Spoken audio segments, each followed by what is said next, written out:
Damn it. ఏంటిటా కుండబద్దలు కొడతా అత్త.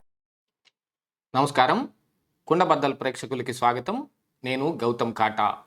ఈ వీడియోలో నేను మీతో మాట్లాడాలనుకునే అంశం స్కిల్ కేసులో రేపు హైకోర్టులో చంద్రబాబుకి రెగ్యులర్ బెయిల్ గ్యారంటీగా వచ్చే అవకాశాలు మెండుగా కనిపిస్తూ ఉన్నాయి. ఇక సిఐడి చేసేది ఏమీ లేదు అనేది కూడా స్పష్టంగా తెలిసిపోతున్న కారణానికి రెగ్యులర్ బెయిల్లో చంద్రబాబుకి ఊరట కలిగే అవకాశాలే మెండుగా కనిపిస్తూ ఉన్నాయి. ఎందుకంటే ఆల్రెడీ చంద్రబాబుకి ఆరోగ్య కారణాల రీత్యా ఇంటర్మ్ బెయిల్ ఉంది. ఈ నెల 28 వరకు ఆ బెయిల్ ఆయనకి మంజూరు చేశారు వైద్యం చేయించుకోవడం కోసం అనే విషయాన్ని మీద. కాకపోతే రెగ్యులర్ బెయిల్ అంశం కూడా వాయిదా మీద వాయిదా పడుతూ వచ్చు. రేపు అంటే నవంబర్ 15వ తారీఖుకి అది వాయిదా వచ్చింది.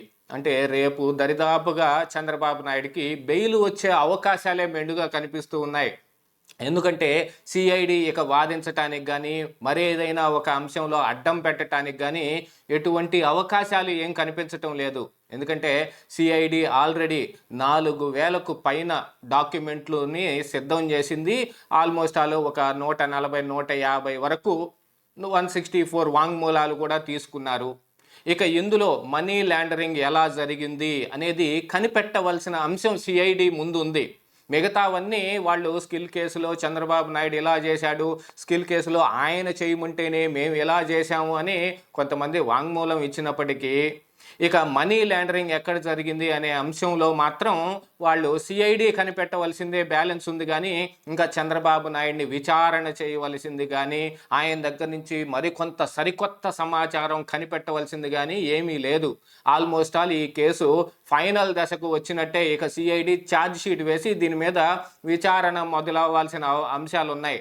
అందుకోసమనే రేపు చంద్రబాబు నాయుడికి బెయిల్ గ్యారంటీ అని న్యాయ కోవిధులు అందరూ ఘంటాపాతంగా చెప్తూ ఉన్నారు. చంద్రబాబు నాయుడికి ఆల్రెడీ ఇంటర్మ్ బెయిల్ ఉంది. 28వ తారీఖు వరకు అది మెడికల్ కారణాల రీత్యా ఇచ్చారు. మరి మిగతా అంశాల్లో గనక చూసుకుంటే ఇసుకలో జరిగిన కుంభకోణం అనే దాని మీద కానీ, మద్యం కుంభకోణం మీద కానీ, ఫైబర్ గ్రిడ్లో కానీ మిగతా అంశాలన్నిటిలోనూ చంద్రబాబు నాయుడికి అది తదుపరి విచారణ వచ్చే వరకు ఆయనకి ఈ బెయిల్ అవకాశాలు మెండుగానే ఉన్నాయి.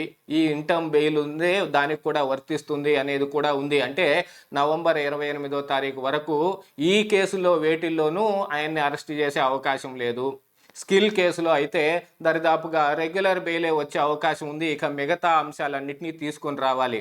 దీంతో పాటుగా సుప్రీంకోర్టులో క్వాష్ పిటిషన్ ఒకటి ఉంది. 17A నాకు వర్తిస్తుంది, నన్ను అరెస్ట్ చేయాలి అని అంటే అపాయింటింగ్ అథారిటీ అయిన గవర్నర్ పర్మిషన్ కావాలి, అది తీసుకోకుండా సిఐడి నన్ను అక్రమంగా అరెస్ట్ చేసింది అనే అంశం మీద కూడా అది దీపావళి సెలవుల తర్వాతకి పడి అది అలాగలాగా ఫైబర్ గ్రిడ్లో నవంబర్ 30 వరకు ఆయన ఈ విచారణ పొడిగించి అప్పటి వరకు అరెస్ట్ చేయవద్దనే అంశాన్ని కూడా చెప్పారు. కాకపోతే అది తేలే లోపులోనే ఈ 17A మీద అంటే స్కిల్ కేసులో ఈయన 17A రిమాండ్ క్వాష్ చేయమని ఏదైతే సుప్రీంకోర్టుకు వెళ్ళారో దాంట్లో కూడా మెండుగా అసలు క్వాష్ అయ్యే అవకాశాలే కనిపిస్తూ ఉన్నాయి. అలాగనే 17A మీద ఈ రిమాండ్ కనుక క్వాష్ జరిగితే మిగతా ఏ కేసులోనూ ఆయన్ని అరెస్ట్ చేసే అవకాశం లేదు. ఇక అంగళ్ళు లాంటి కేసు అని అంటే దాంట్లో ఆల్రెడీ ముందస్తు బెయిల్ లభించింది.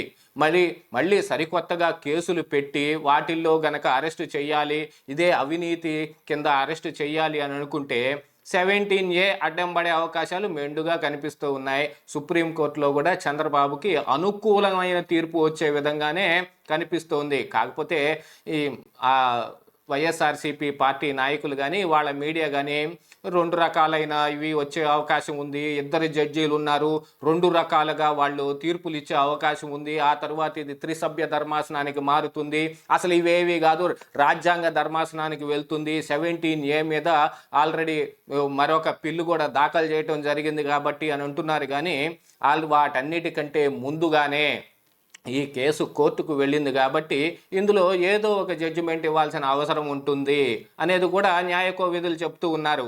వీటన్నిటి ప్రకారంగా చూసుకుంటే 17A అప్లికబిలిటీ అవుతుంది చంద్రబాబు నాయుడుకి అనే విషయం గనక చెప్తేను, లేదు ఈ 2018 తర్వాతనే ఈ కేసు కట్టబడింది, 2018కి ముందు అంటే అమెండ్మెంట్ 17A చట్టంలో అమెండ్మెంట్ చేయటం కంటే ముందుది కాదు ఈ కేసు అని ముకుల్ రోహత్గి గారు వాదించినప్పటికీ ఆయన ఎటువంటి ఆధారాలు సమర్పించలేకపోయారు.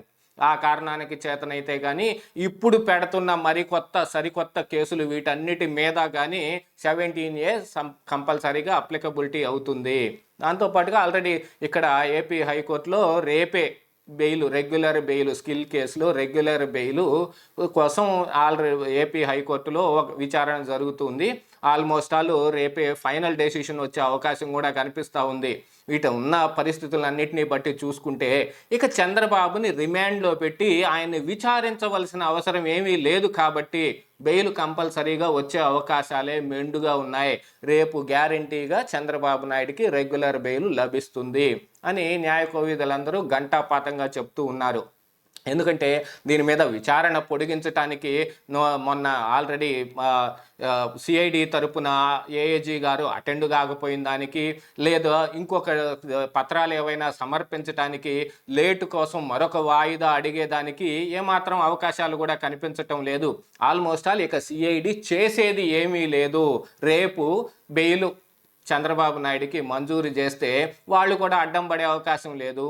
ఇంతకు ముందంటే ఇంటర్మ్ బెయిల్ ఇచ్చినప్పుడు ఆయనకి ఇదిగో ఫలానావి అన్నీ అప్లికబిలిటీ చేయాలి అనే విషయంలో 2 డిఎస్పీలని ఆయన చుట్టూతో పెడతాము, ఆయన కుటుంబ సభ్యులను సైతం కలవటానికి వీల్లేదు, కేవలం వైద్యం చేసుకుని హాస్పిటల్లో మాత్రమే ఉండాలి, ఎటువంటి రాజకీయ చర్చల్లోనూ పాల్గొనకూడదు, ఇలాంటివన్నీ పెట్టినా కూడా అందులో వాళ్ళకి కావలసినట్టుగా హైకోర్టు కూడా ఏమీ తీర్పు ఇవ్వలేదు. దాంట్లో ఇంటర్మ్ బెయిల్లో ఏమేమి రెగ్యులర్గా అప్లికబిలిటీ అవుతాయో, అంటే ఏ కేసులో అయితే ఆ బెయిల్ ఇచ్చారో ఆ కేసు గురించి మీడియాలో కానీ ఆ కేసుకు సంబంధించిన వ్యక్తులతో మాట్లాడటం కానీ వాళ్ళ ఆ సాక్షుల్ని ప్రభావితం చేసే అంశాలు వేటిలో పాల్గొనకూడదు. కాబట్టి ఆ బెయిల్లో ఆయన ఎటుగుడి చంద్రబాబు నాయుడు వాటన్నిటినీ పాటిస్తూనే ఉన్నాడు. కాబట్టి ఆ బెయిలు రద్దయ్యే అవకాశాలు ఏమి లేవు. దాంతోపాటుగా రేపు ఈ బెయిల్లో కూడా ఈ రెగ్యులర్ బెయిల్ అంశంలో కూడా చంద్రబాబు నాయుడికి అనుకూలంగా తీర్పు వచ్చే అవకాశాలే మెండుగా కనిపిస్తూ ఉన్నాయి.